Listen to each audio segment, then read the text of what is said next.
Today I'm going to show you how to curl your hair with a curling iron. I already have the back and sides finished, so I'm going to show you how to do the front and top of your hair, and you would just do the same thing as you work to the back of your hair.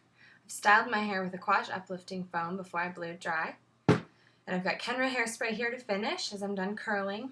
You can use clips like I have in my hair, which are these little Duckbills, or you can use a claw clip, whatever you prefer, it doesn't matter. And then I have a comb here to comb out each section, a mirror, and then a 1-inch curling iron by Hot Tools, which is my favorite.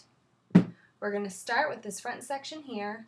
I've twisted these up only to show you kind of what size I have and the placement of the curls. You want to put your curling iron in as close as you can to the scalp.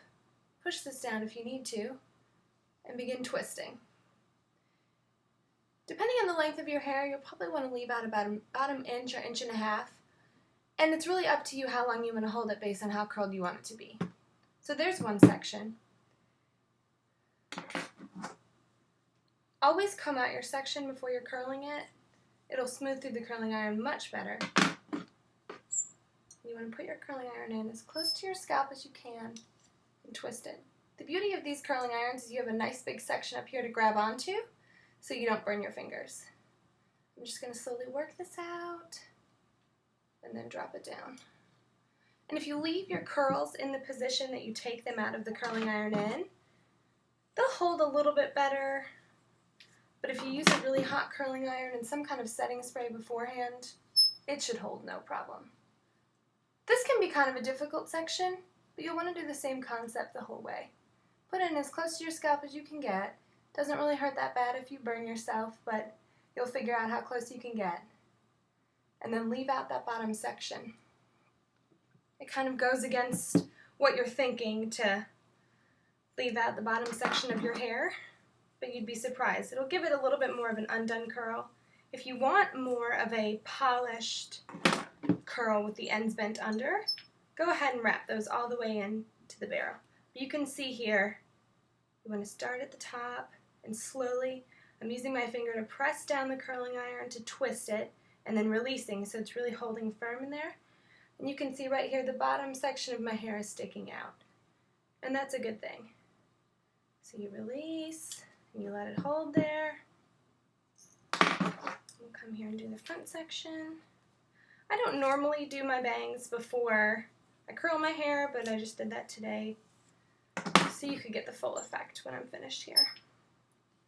You always want to curl away from your face, so you can see this curl is going back, this side went back. That way you'll get it a little bit softer, and when you break it up with your fingers, it won't want to just curl in and hit your face all day. So we'll drop this one, and then I've got my last section in here.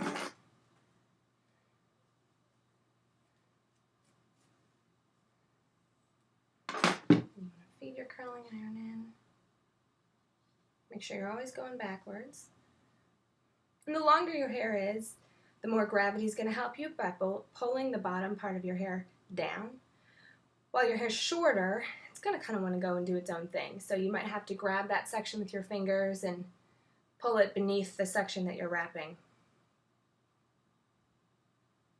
And drop that out there. Make sure you always put your curling iron and the little lever down before you set it down on your table. So here I have all my sections curled. My advice from now would be to just break it up with your fingers. If you comb it out, it might get too curly, and from here you can kind of figure out what sections need to be fine-tuned, or if there was a section that was too large and it wasn't as curly as the rest of your hair, you can go back through and curl that again. So you can see I'm very softly just kind of pulling my fingers through there, just loosening them up a little bit. Back here, kind of blending it in with that back section that I had done before. And usually curl hair looks a little bit better about 10 minutes after you've done it, because it relaxes a little bit, just like this one did. Same thing on this side. So you'll go through and kind of rake yours out a little bit, get it where you want it to be, and then put a little hairspray in it. Kenra is my favorite hairspray because you get a lot of hold, but it's not super, super firm, but if you want it to be firm, it'll hold pretty good for you. And it tends to be a little bit humidity resistant too, which is always a good thing. One side is always going to style better than the other, which is just life. So just let that be how it is, and if you need to go through and kind of fine-tune one side, you're not doing it wrong. That's very normal. So back here, if you want a little bit more lift at the crown, you can take your comb, kind of blend all these sections together, and tease it a little bit, just by putting your comb in halfway and raking it down. You can do a few sections like that, or just that top section to blend it in. And then same concept. You want to just go through with your fingers and break it up a little bit. And a little hairspray to finish too will help with that. Now if I was actually in front of a mirror, I would be more particular about how it looks. But just to give you the concept, I'll spin around to show you. Might look like a mess back there, but at least you'll figure out how to curl your hair. So here are the sides and back.